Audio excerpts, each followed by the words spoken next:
नमस्कार दोस्तों, मैं कृष्णमूर्ति आप सभी का स्वागत करता हूं लर्निंग मिरर यूट्यूब चैनल में। तो दोस्तों मैं आज आपको बताने जा रहा हूं कि स्टॉक मार्केट में long term capital gain tax और short term capital gain tax क्या होता है और दोस्तों इसको कैसे कैलकुलेट करते हैं और दोस्तों ये आपको कैसे बेनिफिट कर सकता है दोस्तों। ठीक है, तो आप ये वीडियो देखते रहिए और सीखते रहिए दोस्तों। ठीक है दोस्तों, अगर आपको वीडियो अच्छा लगे तो कृपया करके लाइक कर दें, सब्सक्राइब कर दें और शेयर कर दें। दोस्तों ट्रेडिंग और डीमैट अकाउंट लिंक जो है वीडियो के डिस्क्रिप्शन में है, वहाँ पे जाके आप ओपन कर सकते हैं। अगर आपने पहले से ही ओपन कर लिया है तो अपने दोस्तों को, फैमिली मेंबर को हेल्प करें उस लिंक के थ्रू ट्रेडिंग और डीमैट अकाउंट ओपन करने में दोस्तों। ठीक है, तो दोस्तों short term capital gain tax क्या होता है? कोई भी स्टॉक या कुछ भी चीज़ जो आप खरीद के less than 1 year, less than 365 days अगर आप बेचते हैं तो उसको शॉर्ट टर्म कैपिटल गेन बोलते हैं दोस्तों। ठीक है, वही आपका गेन अगर दोस्तों अगर 1 साल के बाद होता है तो दोस्तों उसको हमसे बोलते हैं लॉन्ग टर्म कैपिटल गेन। ठीक है, तो दोस्तों एक एग्जांपल के साथ समझते हैं कि ये शॉर्ट टर्म कैपिटल गेन और लॉन्ग टर्म कैपिटल गेन क्या होता है।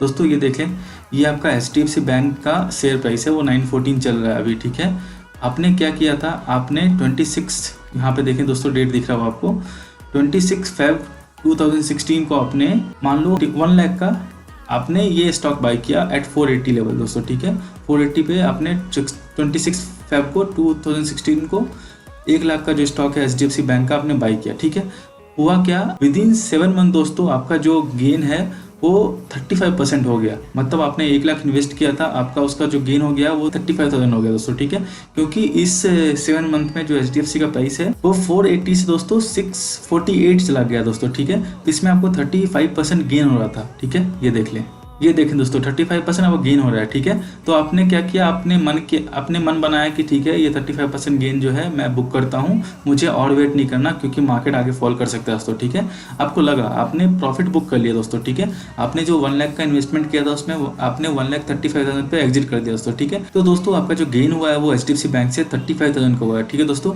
और दोस्तों ये जो आपका गेन है वो लेस देन 1 ईयर आपने सेल किया है। ठीक है, तो इसको short term capital gain tax में मानेंगे दोस्तों। ठीक है दोस्तों, short term capital gain tax में क्या होता है, इसमें आपको कोई भी टैक्स बेनिफिट नहीं मिलेगा। ठीक है, इसका जो टैक्स है आपको at the rate of flat 15% आपको पे करना है दोस्तों। ठीक है, गवर्नमेंट को। आपका मान लो इनकम 10 लाख है तो 10 लाख में 35,000 भी ऐड होगा, लेकिन वो 10 लाख का मान लो 10 लाख का आपका 10 लाख का इनकम का स्लैब है 30% का आपका इनकम टैक्स स्लैब का। तो ये इनकम टैक्स स्लैब से आपका जो ये टैक्स है वो पे नहीं होगा, वो पे होगा at the rate of 15% flat. मान लो 35,000 का गेन हुआ है आपका, तो 35,000 में आपको दोस्तों 15% कितना होता है उतना आपको पे करना पड़ेगा। मतलब 3,510% और 1750 ऑलमोस्ट दोस्तों 5,250 रुपीज़ जो है आपको टैक्स पे करना पड़ेगा आपके 35,000 रुपीज़ गेन पे, क्योंकि आपने ये विद इन 1 ईयर जो है एग्जिट किया दोस्तों। ठीक है, तो ये आपको short term capital gain tax जो है समझ में आ गया होगा कैसा है। ठीक है, इसको आप शो करेंगे अपने इनकम टैक्स में। ठीक है, लेकिन इसका जो कैलकुलेशन होगा टैक्स स्लैब वो अलग से होगा दोस्तों। ठीक है, इसका आपको फ्लैट जो आपका इनकम टैक्स रेट है उस पर ये कैलकुलेट नहीं होगा दोस्तों। ठीक है, और दोस्तों दूसरा जो टॉपिक है वो लॉन्ग टर्म कैपिटल गेन का है, तो वो समझते हैं long term capital gain tax क्या है दोस्तों। ठीक है, तो यहाँ पे दोस्तों आपने 26 Feb 2016 को आपने 480 पे आपने बाई किया HDFC बैंक। ठीक है, आपने लॉन्ग टर्म के लिए बाई किया, आपको शॉर्ट टर्म से कोई मतलब नहीं है, मार्केट ऊपर जाता है नीचे आता है आपको कुछ देखना ही नहीं है। ठीक है, आपने क्या किया, आपने इस दिन मतलब 2019 को आपने एक बार प्राइस देखा कि HDFC बैंक का प्राइस कितना है। ठीक है दोस्तों जो आपने 26 Feb 2016 को लिया था 480 का स्टॉक 1 लाख रुपीज़ का, वो हो गया है आपका 1280 का प्राइस हो गया है वो आपको 20 दिसंबर 2019 को दोस्तों। ठीक है, ये 3 साल के अंदर, 3-3.5 साल के अंदर दोस्तों, 3.5 ईयर के अंदर ये जो है आपको 800 रुपीज़ का पर शेयर गेन हुआ है। ठीक है दोस्तों, तो जो आपने 1 लाख का इन्वेस्टमेंट किया था आपने HDFC में वो हो गया है 2.7 लाख का दोस्तों। ठीक है, इसमें आपको नेट गेन हुआ है 1,70,000 रुपीज़। ठीक है, तो दोस्तों इसका जो आप टैक्स कैलकुलेशन है वो जानना चाहते हैं कैसे होता है, तो दोस्तों अभी के टैक्स रेट के हिसाब से 1920 जो टैक्स स्लैब है उसके हिसाब से अगर आप कोई भी स्टॉक 1 ईयर आफ्टर सेल करते हैं, मतलब लॉन्ग टर्म में सेल करते हैं, ठीक है, तो उसमें क्या है अप टू 1 लाख रुपीज़ जो आपका गेन है वो उस पर कोई टैक्स नहीं लगेगा, और 1 लाख से ऊपर जितना आपका गेन हो रहा है उस पर फ्लैट 10% टैक्स लगेगा दोस्तों। ठीक है, तो अभी क्या हुआ, आपने 1 लाख इन्वेस्ट किया था उसका वैल्यू हो रहा है अभी दिसंबर 2019 में 2.7 लाख दोस्तों। ठीक है, तो ये तो 1 लाख रुपीज़ आपका प्रिंसिपल हो गया, इस पर तो कोई टैक्स लगने का सवाल ही नहीं होता दोस्तों। ठीक है, जो आपका गेन हुआ है दोस्तों आपका 1,70,000 का, उस 1,70,000 में दोस्तों आपको 1 लाख रुपीज़ पे कोई टैक्स नहीं पे करना। रेस्ट आपका जो 70,000 रुपीज़ है, 70,000 रुपीज़ पे आपको सिर्फ 10% 7,000 रुपीज़ पे करना है दोस्तों, ठीक है। तो शॉर्ट टर्म गेन और long term capital gain tax में आप दोस्तों समझ गए होंगे। Short term capital gain tax में जहाँ पे आपको 35,000 के प्रॉफिट पे आपको 5,250 रुपीज़ पे करना पड़ रहा था, यहाँ पे आपको 1,70,000 के प्रॉफिट पे सिर्फ 7,000 रुपीज़ पे करना पड़ रहा है, ठीक है दोस्तों, long term capital gain tax में, ठीक है। तो दोस्तों ये हुआ difference short term capital gain और लॉन्ग टर्म कैपिटल गेन का। और इसमें आपका टैक्स इम्प्लीकेशन जो आपका लग रहा है अभी के हिसाब से 1920 टैक्स रेट के हिसाब से, वो मैंने आपको बता दिया दोस्तों, ठीक है।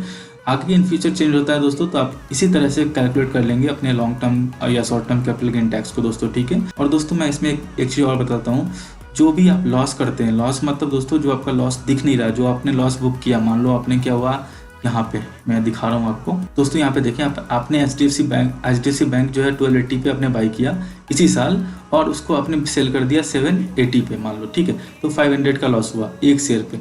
तो जो आपका 500 का दोस्तों लॉस है, वो जो लॉस है आपको 8 फाइनेंशियल ईयर तक आप उसको रिकवर कर सकते हैं, ठीक है। तो मतलब जो आपका 500 का लॉस हुआ है, मान लो अगले साल आपने 200 रुपये का प्रॉफिट किया, तो वो 200 को आप उस 200 पे आप टैक्स नहीं देंगे, वो 200 पहले 500 में से घटेगा, तब भी आपका 300 लॉस है। फिर उसके अगले साल आपने फिर 200 का प्रॉफिट किया दोस्तों, ठीक है। तो वो 200 जो है पहले 300 में से आपका घटेगा, तो आपका लॉस जो है वो 100 रुपीज़ का बच रहा है। तो ऐसे करके दोस्तों 8 साल तक जो है आप प्रॉफिट कर सकते हैं, ठीक है, और उसको अपने लॉस से माइनस कर सकते हैं। उसके बाद जितना बनता है दोस्तों शॉर्ट टर्म या long term capital gain tax, उसके हिसाब से दोस्तों आप पे करेंगे, ठीक है, ठीक है दोस्तों। और जितना भी ट्रेडिंग का आपका मतलब इंस्ट्रूमेंट है दोस्तों, जैसे कमोडिटी हो गया, करेंसी हो गया, फ्यूचर एंड ऑप्शन हो गया, इंट्राडे हो गया दोस्तों, कवर ऑर्डर हो गया, ये सब शॉर्ट टर्म गेन में आते हैं दोस्तों, ठीक है। इसका लॉन्ग टर्म से मतलब नहीं है। लॉन्ग टर्म मतलब दोस्तों जो आप स्टॉक होल्ड करते हो, बाई करते हो अपने कैश में, उसको होल्ड करते हो 1 ईयर तक, ठीक है, या फिर आप मार्जिन में बाई करते हो, उसको होल्ड करते हो 1 ईयर तक दोस्तों, ठीक है। अगर मार्जिन कोई, यहाँ तो मार्जिन अभी तो कोई 1 ईयर से एवं देता नहीं है, कोई अगर 1 ईयर से एवं आपको मार्जिन दे रहा है तो ठीक है, आप उसको अगर होल्ड करते हो 1 ईयर से एवं तक का, तब वो लॉन्ग टर्म कैपिटल गेन में आएगा दोस्तों, ठीक है। अगर लेस देन 1 ईयर आप सेल करते हो तो वो शॉर्ट टर्म कैपिटल गेन में दोस्तों आएगा, ठीक है। तो मैं आशा करता हूँ कि आपको जो कॉन्सेप्ट है वो मैंने क्लियर कर दिया होगा। अगर आपको कुछ डाउट होता है तो आप मुझे टेलीग्राम पे टेक्स्ट कर सकते हैं दोस्तों, आपको सारे क्वेरी का सोल्यूशन मैं आपको वहाँ पे दे दूंगा दोस्तों, ठीक है। और दोस्तों ट्रेडिंग और डीमैट अकाउंट लिंक वीडियो के डिस्क्रिप्शन में है, वहाँ पे जाके वो ओपन कर सकते हैं। और आपने पहले ही ओपन कर लिया है तो अपने दोस्तों को, फैमिली मेम्बर को हेल्प करें उस लिंक के थ्रू ट्रेडिंग और डीमैट अकाउंट ओपन करने दोस्तों, ठीक है। तो दोस्तों मैं आशा करता हूँ कि आपको ये वीडियो पसंद आया होगा। अगर आपको ये वीडियो पसंद आया तो कृपया करके लाइक कर दें, सब्सक्राइब कर दें और शेयर कर दें, और हमारे साथ ऐसे ही बने रहें नए नए वीडियोज़ के लिए दोस्तों, ठीक है। धन्यवाद।